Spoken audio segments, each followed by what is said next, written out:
हमारे साथ में senior advocate doctor AP Singh हैं। सर, सीमा हैदर को लेकर आपने राष्ट्रपति से अर्जी दाखिल की है कि नागरिकता भारतीय मिले। हमने जो याचिका लगाई है देश की महामहिम राष्ट्रपति जी का सीमा मीना, वाइफ ऑफ सचिन मीना, 4 साल पहले जब सीमा हैदर थी और जब तलाक दिया गया था तो हैदर ने कि ये दूसरी बीवी थी, सेकंड, इनकी पहली शादी थी, निकाह था। पहली बीवी से जो बच्चे थे उनको तो वो अपने साथ रख रहा है अभी भी। दूसरी बीवी के 4 बच्चों को छोड़ रखा है, तलाक दे रखा है। एक बात क्लियर कर दूं, अब तीसरी बीवी उनके साथ रह रही है। इसने तलाक जब दे दिया 4 साल पहले, उसके बाद ये भी प्रयास किया सीमा ने कि इन बच्चों को तो अपने साथ रख लो, बच्चों के तो पिता का सहारा मिल जाएगा, क्योंकि 2022 तक सीमा के पिता जीवित रहे। 2022 पिछले साल उनकी मौत हो गई, उसके बाद बेसहारा हो गई, असहाय हो गई, और महिला है, 4 बच्चों की मां है, 3 बेटियां हैं, 1 बेटा है। सोचिए, और पाकिस्तान जैसी धरती से आना जहां महिला को आपने देखा कई बार महिलाएं कहती हैं कि पायदान समझा जाता है, उसको ऐसी इस तरह से बातें हैं। तो ये जो है ये तो भारत में है। माननीय मोदी जी ने जो ट्रिपल तलाक वाला और माननीय सर्वोच्च न्यायालय ने ये काम किया तो महिलाएं इस देश की सुरक्षित भी हैं, संरक्षित भी महसूस। लेकिन ये कहां तक सही है कि जिस महिला को लेकर तमाम सुरक्षा एजेंसियां उनको शक है कि सिक्योरिटी को लेकर कुछ गड़बड़ी हो सकती है इस महिला के जरिए, उसको भारतीय नागरिकता कैसे दी जा सकती है? इस देश में अदनान सामी को भारतीय नागरिकता मिली। आज भी अक्षय कुमार कनाडियन नागरिक हैं, दीपिका पादुकोण भारत की नागरिक नहीं है, रह रही है ना देश में, और ये तो नामी गिरामी नाम हो गए। अब आप आइए 75 साल 1948 सिटीजनशिप एक्ट के बाद की बात करिए। इस देश में हजारों पाकिस्तानी, बांग्लादेशी, अफगानिस्तान के, अगर हिंदू मुस्लिम की बात कहे, करना नहीं चाहता मैं, लेकिन वो भी उनको नागरिकता इस देश के सिस्टम से मिली है। और वो तो उसने अपना धर्म परिवर्तन किया, नेपाल में आके हिंदू धर्म ग्रहण किया। हिंदू धर्म से प्रभावित थी, भारत देश से प्रभावित थी, भारत सरकार से प्रभावित थी, क्योंकि बेटी बचाओ बेटी पढ़ाओ का नाम आंदोलन, मूवमेंट भारत में ही है। सबका साथ सबका विकास, सबके साथ विश्वास और सबके साथ न्याय भारत के प्रधानमंत्री बोलते हैं। लेकिन अगर सचिन की जगह पर कोई मुस्लिम शख्स होता और सीमा साथ में आती, धर्म परिवर्तन करके, या सीमा धर्म परिवर्तन नहीं भी करती, तो क्या उसके लिए भी आप इसी तरीके से मुखालफत करते? सचिन और साहिल और साक्षी का क्या एंगल था? कभी कोई बोला क्या? साक्षी के पिता या किसी चैनल ने कोई धर्म का एंगल रखा? साहिल जेल में है, क्या साहिल के परिवार के साथ किसी ने बोला? नहीं बोला। 32 टुकड़े करने वाली, आपने वो देखा दृश्य, मुंबई की लड़की आती है। हमारे यहां धर्म के एंगल की बात नहीं है, प्यार की बात है। यहां सिरी फरियाद, लैला मजनू, हीर रांझा का इतिहास रहा है। क्या धर्म की बात है? अभी पिछले दिनों 2022 की बात है, बिहार की आरती यादव, अररिया की आरती यादव और छोटू यादव की प्रेम कहानी सबने देखी। तो अगर 2023 में सीमा और सचिन की इस प्रेम कहानी को आगे मिलता है सहारा, तो क्या बुराई? अब लोग तो ये भी कहते हैं ये 4 बच्चे इसके नहीं हैं। उम्र को लेकर भी तो सवाल खड़े हो रहे हैं। उम्र को लेकर भी सवाल। देखिए, महिलाओं की आदत, उम्र के बारे में तो मैं कह दूं, मुझे बहुत अच्छा अनुभव है। महिलाएं अपनी उम्र कभी सीधी सही नहीं बताती। ये तो पुरुष है जो अपनी उम्र बताता है। 7-8 साल 7-8 साल हम आपको देश के ऐसे मेंबर ऑफ पार्लियामेंट का बता देते हैं जो 2014 में चुनाव लड़ा और 2019 में दोबारा चुनाव लड़ा, और जो उम्र भरी गई एफिडेविट में तो 2014 वाली 19 में भरी गई। 5 साल का गैप, 5 साल ही बीते और 5 साल का गैप। तो और वो भी महिला, तो महिलाओं के साथ ये बात हो जाती है, ऐसा हो जाता है। ये कोई बड़ी समस्या की बात नहीं। हाँ, मैं मानता हूं उसके आने का रास्ते का तरीका थोड़ा गलत था। वो नेपाल में उसका विवाह हुआ हिंदू रीति रिवाज से, उसके बाद वो भारत की बहू बनी। तो नेपाल और भारत का रोटी और बेटी का रिश्ता है। वो पासपोर्ट वीजा लगता नहीं है, उसे आ गई भारत में, अब भारत में रह रही। आते ही उसने डीएम बुलंदशहर को एप्लीकेशन मूव की, मैरिज रजिस्ट्रेशन के लिए की, साथ में सिटीजनशिप प्राप्त करने के लिए एप्लीकेशन थी, उसने दिया, किया लीगल। उसी समय पुलिस एक्शन हुआ, एफआईआर दर्ज हुई। एफआईआर दर्ज होती है 1614 फॉरेनर एक्ट में होती है, 120V में दर्ज होती है। उसको पुलिस कस्टडी में भेजा गया, उसको जुडिशियल कस्टडी में जेल भेजा गया। उसके बाद ऑनरेबल कोर्ट उसे बेल देती है। केवल सीमा को नहीं, सचिन को भी बेल देती है। लेकिन आप मानते नहीं, ससुर को भी बेल देती है। आप नहीं मानते कि इस तरीके से ट्रेंड बन जाएगा कि कोई भी पाकिस्तानी आएगा और इसके बाद चला आएगा? ट्रेंड तो साहब 75 साल आजादी के हो गए। क्या पाकिस्तान से गोलियां नहीं आती? क्या पाकिस्तान से आतंकवादी नहीं आते? क्या पाकिस्तान से स्मैक, गांजा, चरस, अफीम नहीं आती है? क्या पाकिस्तान से नकली करेंसी नहीं आती है? बताएं, आप मना करें। क्या पाकिस्तान से कांधार लेकिन कांड उस के पर समय कार्रवाई होती है सरकार की तरफ से। कार्रवाई होती है। हाँ। अब बताता हूं, पाकिस्तान से आए हुए आतंकवादी कंधार कांड हुआ था। IC 813 से मैं नेपाल से आया था, वही विमान काबुल के लिए चला था, हाईजैक हुआ। इस देश की सबसे सुरक्षित जेल जहां आतंकवादी बंद थे, उन आतंकवादियों को छुड़ाया गया, छुड़ा के कांधार में ले जाके छोड़ा गया, और वही आतंकवादी आपके लिए नासूर बने 26/11 और संसद हमले के मास्टरमाइंड। ये बताइए कि इस पर आप बोलिए, आप लोगों ने उनके परिवार का कभी इंटरव्यू करने का सोचा? इस देश के गृह मंत्री मुफ्ती मोहम्मद सईद, उनकी बेटी रूबिया का पढ़ा होता है। आतंकवादी छोड़े जाते हैं। आज आपको ये आतंकवादी दिख रही है? एक चीज बताइए, आज आपको ये साजिश करता दिख रही है? एक चीज बताइए कि पाकिस्तान से धमकियां आई, वहां पर मंदिरों के खिलाफ वहां पे तोड़फोड़ हुई, तमाम तरीके से चेतावनी दी जा रही है। इस प्रकरण के बाद क्या चाहते हैं कि वहां पर तमाम जो हिंदू हैं उनके खिलाफ कार्रवाई हो? अब मुझे आप देखिए, आप तो वरिष्ठ पत्रकार हैं, ग्राउंड जीरो पर रिपोर्टिंग करते हैं। क्या 75 साल में पाकिस्तान ने कोई मंदिर बना के आपको दिया है? मंदिर 75 साल में तोड़े गए हैं।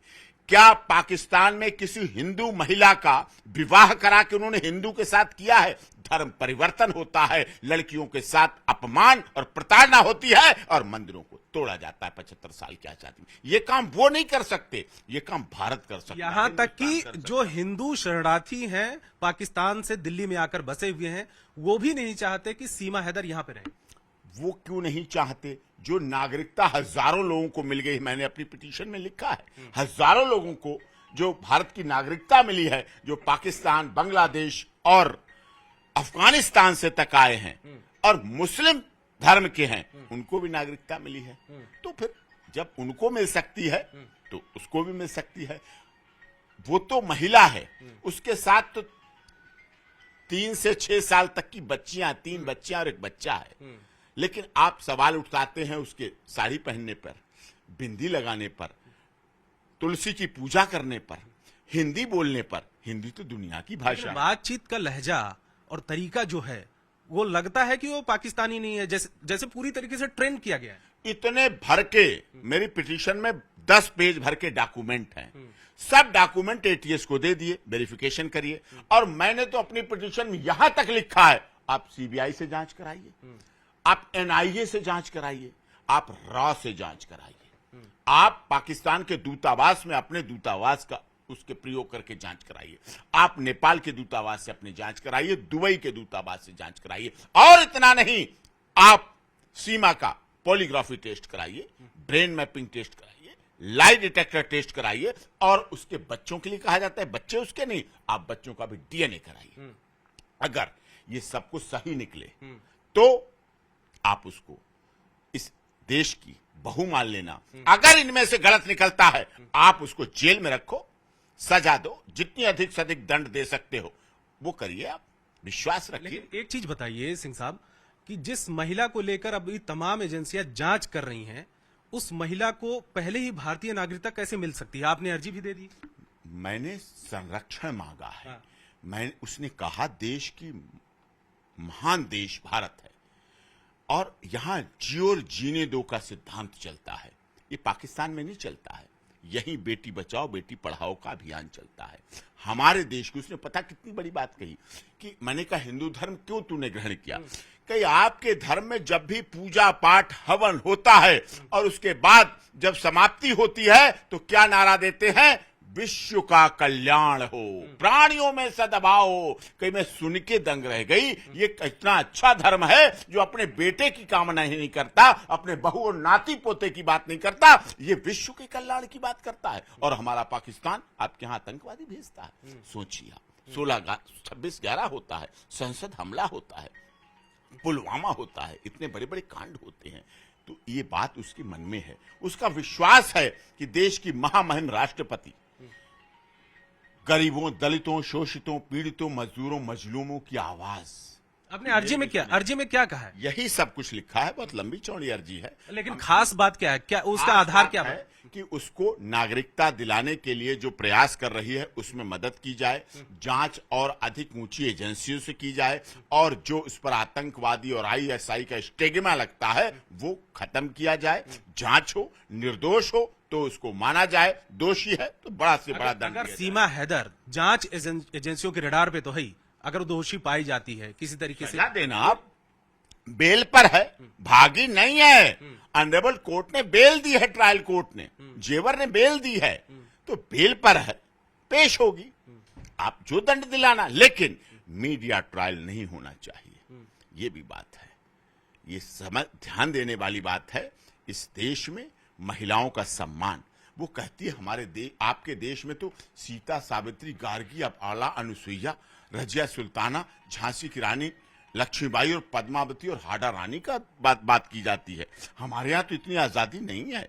मैंने कहा हमारे देश की तो बात अलग है, हमारा देश तो महिलाओं को सम्मान देता है, हमारा देश तो महिलाओं के प्रति बहुत अच्छा भाव रखता है, और ये दिख भी रहा है उसे।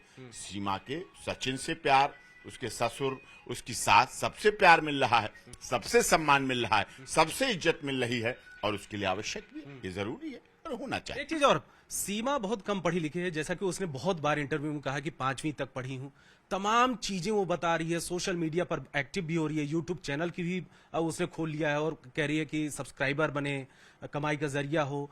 भारतीय और भारतीत्व की भी बात कर रही है, सीता, सावित्री की भी बात कर रही है। इतना सारा ज्ञान, ऐसा नहीं लगता कि बहुत कुछ समझाया पढ़ाया गया हो सीमा? नहीं, योग्यता कभी किसी की गुलाम नहीं होती। डिग्रियां मिलने के लिए तो डोनेशन चाहिए होता है। कौन बच्चा किस कॉलेज, किस स्कूल में पढ़ना, इसका इतना बड़ा डोनेशन, इतना बड़ा डोनेशन।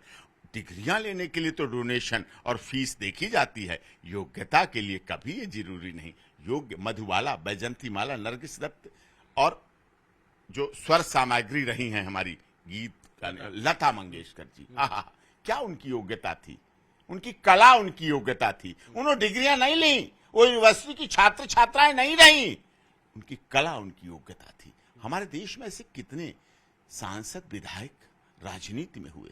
फूलन देवी की क्या योग्यता थी बताइए, अंगूठा छाप। और उसने कहा मैं देश की संसद में जब बैठ सकती हूं, अगर मैं साइन करना जानती होती तो पता नहीं गृह मंत्री भी बन जाती। सोचिए आप, देश की बड़ी पंचायतों की माननीय सदस्य रहे हैं। योग्यता को आप डिग्रियों से नहीं आंक सकते, योग्यता को आप इस मामले से नहीं आ सकते। हाँ, उसने प्यार किया है, उसने विश्वास किया है, उसके साथ भरोसे का खून नहीं होना चाहिए।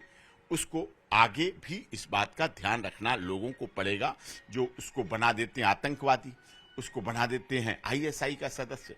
आप रॉ से जांच कराइए, एनआईए से जांच कराइए, जितना अधिक आप कर सकते हैं सब कीजिए, कोई मना नहीं कर रहा है। मैं कह रहा हूं लाई डिटेक्टर टेस्ट कराओ, ब्रेन मैपिंग कराओ, पॉलीग्राफी कराओ, अच्छे से अच्छे सीएफएसएल डायरेक्टर बैठा लो, आप पूरी टीम बैठा लो। वो लोग एक डायरेक्टर होते हैं, 5 सीएफएसएल की जो यूनिट होती है उनको बुलाओ, लैब, सीएफएसएल लैब बुलाओ। आपने सीमा को समझाया है, और सीमा ने क्या कहा है? सिर्फ उसने यही कहा, भैया हमें देश के महामहिम राष्ट्रपति पर भरोसा। मैंने कहा तुम्हारी याचिका लगेगी।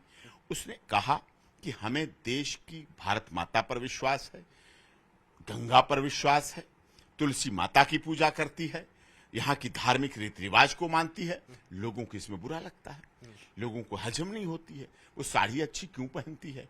अरे उसने जब माना है कि माथे के सिंदूर और बिंदिया और हाथों की चूड़ियां और पैर के बिछुआ और गले का मंगलसूत्र अगर सुहाग की निशानी को उसने माना है, तो यहाँ के लोगों को क्या परेशानी? नहीं, आपने कुछ समझाया है कि जो तमाम जांच एजेंसियों की तरफ से जांच हो रही है, जो सवाल खड़े किए जा रहे हैं, सच बोलो, हाँ। सत्य ही बोलो। सत्य परेशान हो सकता है, पराजित नहीं हो सकता। क्या रिप्लाई है, जवाब क्या सीमा? मैं बोल ही रही हूं। उसने कहा मैं तो लगातार, मुझसे इतनी पूछताछ हो चुकी है, अभी परसों हुई 10-10 घंटे की 11। हमने सब पूछताछ करो, बच्चों को ले जाओ, सबको ले जाओ, जो पूछे वो बताओ, सारे डॉक्यूमेंट उसके पास हैं, सारे वेरिफिकेशन चीजें कराओ, जो पूछे वो बताओ, सब कुछ सच सच बताओ। उसने कहा जन्म से लेकर जितनी बातें हमें याद थी मैंने अब तक की सारी बता दी। मैंने कहा और भी कोई पूछे तब भी बताओ, और सही है तो बहुत स्वीकार है तो उसकी मदद करो, गलत है, इस देश में तो ऐसा तो है नहीं आतंकवादी नहीं आए,